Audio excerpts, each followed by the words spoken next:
Vamos a empezar a trabajar sobre algunos métodos y técnicas de la inmunomatología plaquetaria, puesto que hemos trabajado ya sobre el anclaje de los antígenos plaquetarios y ahora vamos a poder poner en evidencia algunos métodos y técnicas de los más utilizados. No obstante esto, digamos, recordarles la importancia de reconocer la existencia de antígenos en tres sistemas: el sistema plaquetario específico, HPA, el sistema HLA, del complejo mayor de histocompatibilidad, y por supuesto otros antígenos que están presentes en las plaquetas al mismo tiempo que en otros tejidos, órganos y células, como son los del sistema AOP, Cromer, etc. Muy bien.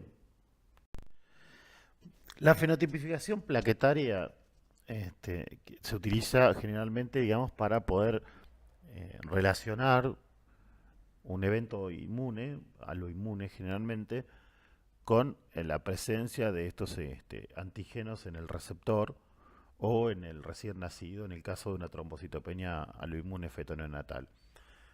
Se intenta determinar, digamos, la característica antigénica sobre la membrana plaquetaria mediante el uso de anticuerpos, eh, en la mayoría monoclonales, que están dirigidos contra antígenos reconocidos de la estructura.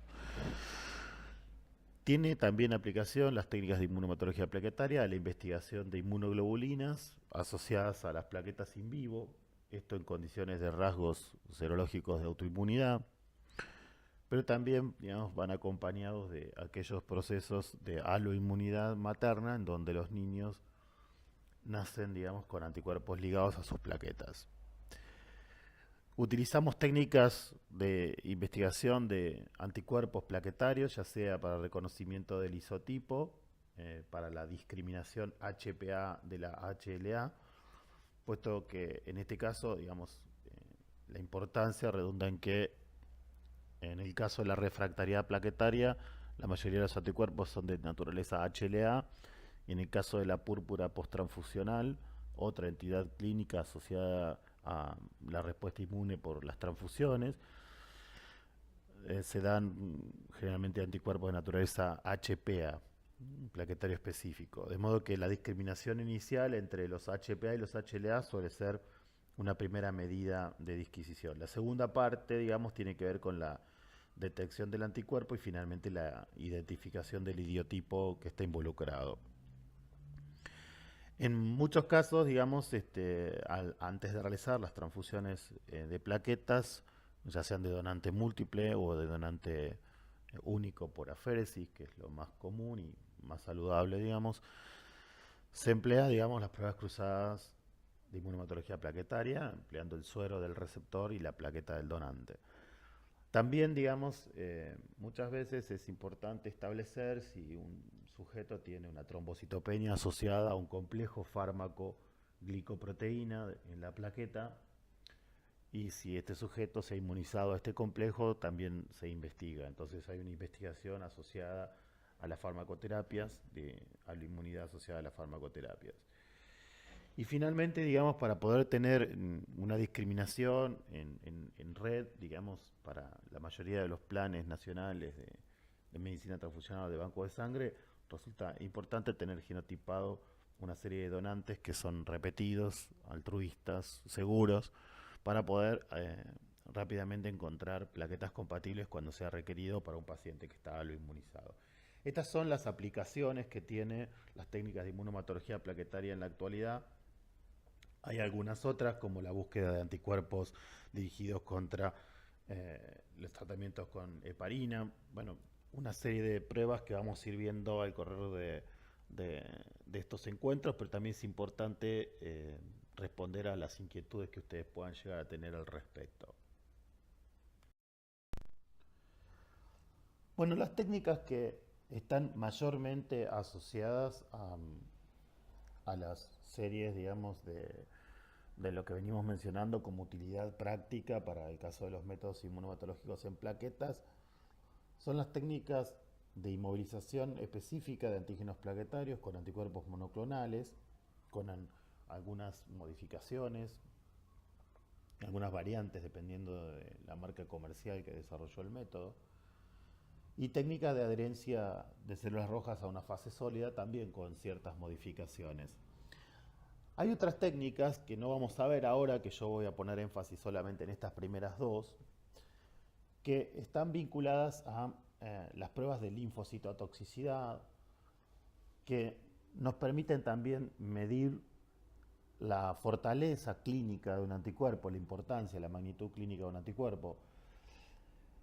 En algunos casos, la mayoría de las técnicas anteriores que mencioné, incluso la técnica de MAIPA, está asociada a un ELISA como método de revelado, de modo tal que esta base de conocimientos es importante tenerla en cuenta.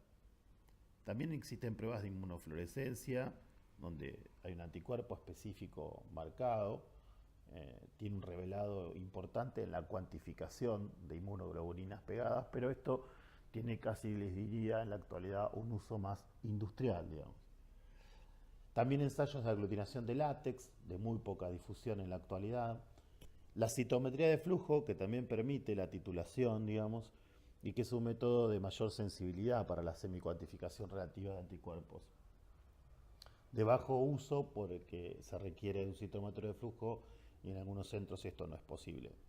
Y finalmente técnicas de biología molecular que nos permiten, como decíamos al principio, digamos, establecer el perfil, digamos, de cierta cantidad de alelos para donantes que sean repetidos y altruistas y que puedan servir de una base de datos para la búsqueda rápida en caso de que un paciente requiriera cierta característica antigénica en un donador.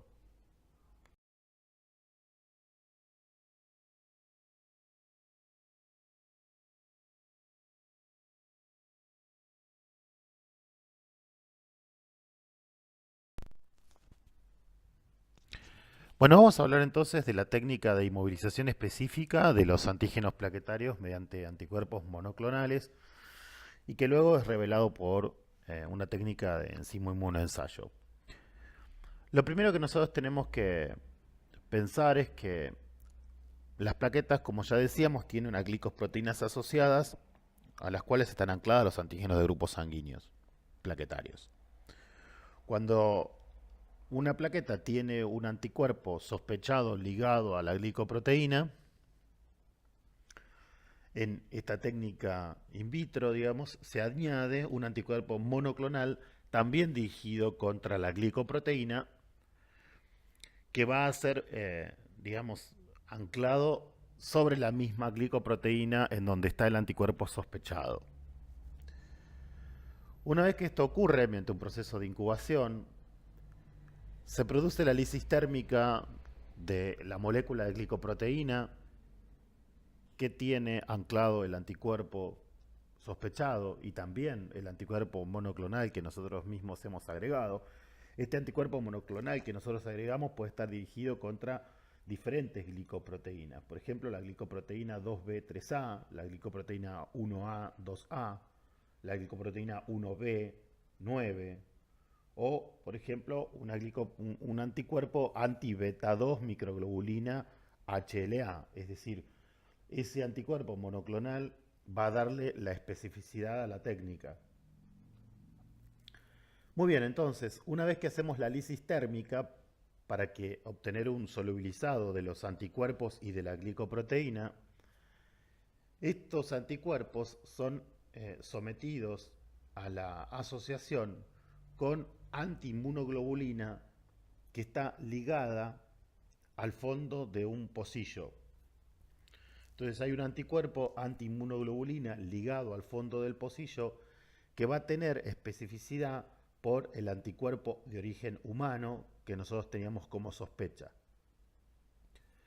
A su vez, el anticuerpo monoclonal de las glicoproteínas, este específico que nosotros habíamos mencionado, tiene asociado una enzima, generalmente peroxidasa de rábano picante, es una metaloenzima, que tiene muchas isoformas, pero en este caso, esta enzima, que es la amoracea rusticana, generalmente la peroxidasa de rábano picante, es una enzima que cataliza la oxidación de un sustrato cromógeno, que en este caso va a ser, digamos, el tetrametilbencidina, el comúnmente utilizado, el 3,3' 5,5' tetrametilbencidina, que va a actuar como sustrato cromógeno de esa reacción.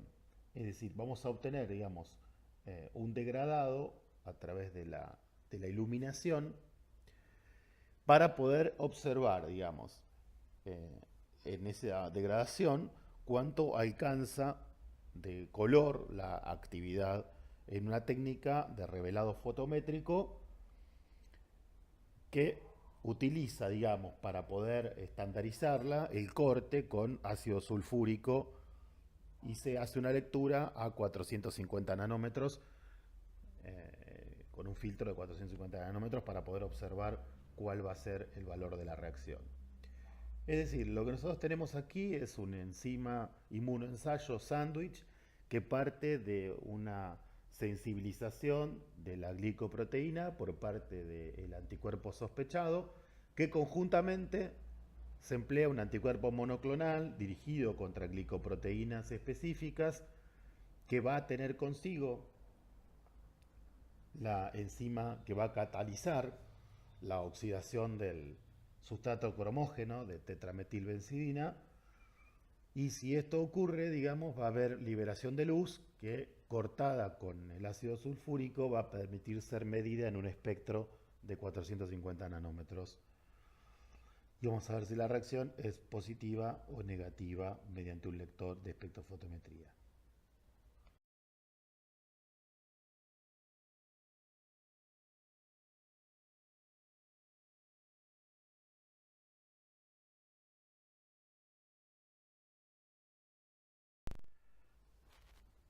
En la técnica de adherencia de células rojas a una fase sólida, tenemos en principio un micropocillo en U que contiene anticuerpos monoclonales específicos contra las glicoproteínas plaquetarias humanas. Este anticuerpo monoclonal, por ejemplo el TROM7 es el ejemplo que acabo de poner, va entonces a ligarse en caso de que se asocie o pase por allí una plaqueta humana. Una vez adherida a la plaqueta humana por centrifugación y luego lavados, nos va a permitir observar un manto sin perforaciones a través de la luz en ese fondo del micropocillo con todas las plaquetas que están pegadas al pocillo. Plaquetas que pueden provenir, por supuesto, de plasma rico en plaquetas, y ese plasma rico en plaquetas puede ser proveniente de un donante que queremos tipificar o que queremos estudiar, o también puede ser las plaquetas de un paciente, o pueden ser las plaquetas de un recién nacido, o pueden ser las plaquetas de un donante que estoy intentando compatibilizar con el suero de un paciente. Y tomo este último caso como referencia para guiarnos en esta exposición. Imagínense que esa plaqueta entonces es de un donador que estoy fijándola al fondo del micropocillo y que ahora voy a incorporar el suero de un receptor para ver si tiene anticuerpos antiplaquetarios, en este caso anticuerpos de la naturaleza HPA1A. Entonces, en el segundo momento, digamos, añado el anticuerpo sospechado, el suero del sujeto que tiene el anticuerpo sospechado. En una tercera instancia, por supuesto tras la incubación, voy a agregar el suero antiglobulina, un suero que va a estar dirigido contra el anticuerpo sospechado, y lo voy a hacer también en un medio de baja fuerza iónica para acelerar el proceso de incubación y acortar los tiempos de incubación. También voy a añadir, a posteriori, digamos, para el revelado de la presencia del suero antiglobulina ligado a las moléculas de anticuerpo sospechado, voy a añadir glóbulos rojos que están sensibilizados con un anticuerpo, puede ser un anti-D, y el glóbulo rojo exhibir el antígeno D positivo. Y este glóbulo rojo va a ser quien va a permitirme observar si la prueba fue positiva o negativa tras la centrifugación. Si no empleara glóbulos rojos no lo vería porque por supuesto la plaqueta no tiene color. El medio de LIS que antes les decía en algunas técnicas es a su vez Sample Addition Monitor, es decir, sirve para el revelado de adición de la muestra. Estos glóbulos rojos sensibilizados con anti-D, digamos, me van a permitir el revelado de un punto o un manto en una lectura macroscópica en el fondo del pocillo. El punto va a ser una reacción negativa y un manto que podrá estar o no entero, va a ser la reacción positiva. Vamos a ver en el futuro, cuando nos acerquemos hacia técnicas de trombocitopenia inmune feto neonatal, etcétera, les voy a mostrar microplacas ya resueltas con el resultado para que ustedes puedan observar esta diferencia. Por ahora estamos viendo simplemente el principio de ciertos métodos aplicados a inmunohematología plaquetaria. Bueno, como ven, rápidamente llegamos al final de esta breve exposición sobre dos de las técnicas más utilizadas en la actualidad para la inmunohematología plaquetaria. Por ello me he centrado en estas y no tanto en las otras, porque son las técnicas de mayor utilización en la actualidad. Tienen una relación costo-efectividad muy importante. Así que les voy a dejar un caso para ejercitarse. Ustedes imagínense que tienen que realizar una prueba para la búsqueda de IgG asociada a la plaqueta in vivo. Sospechen el caso que quieran, pongan el paciente y el estado clínico y la duda que a ustedes les parezca importante, pero lo que están haciendo no es hacer una prueba de compatibilidad, ni pesquisar anticuerpos irregulares, ni tampoco establecer, digamos, si hay compatibilidad, etc. Lo que estamos viendo acá es si hay una IgG asociada a la plaqueta in vivo en un receptor o en un donador, como quieran. Ustedes están sospechando que entonces este anticuerpo puede estar ocasionando rasgos serológicos de autoinmunidad. Entonces lo que yo les pregunto para que ustedes me describan es qué modificaciones harían a las dos técnicas que describí antes, ¿eh? a las dos técnicas que antes estuvimos viendo, qué modificaciones harían o cómo serían los pasos para poder llegar al resultado. Los espero con esto a través del foro privado para que ustedes hagan los comentarios o también, digamos, si quieren, pueden enviarme un correo electrónico. Son las dos formas que tenemos para comunicar este tipo de ejercitación. Gracias.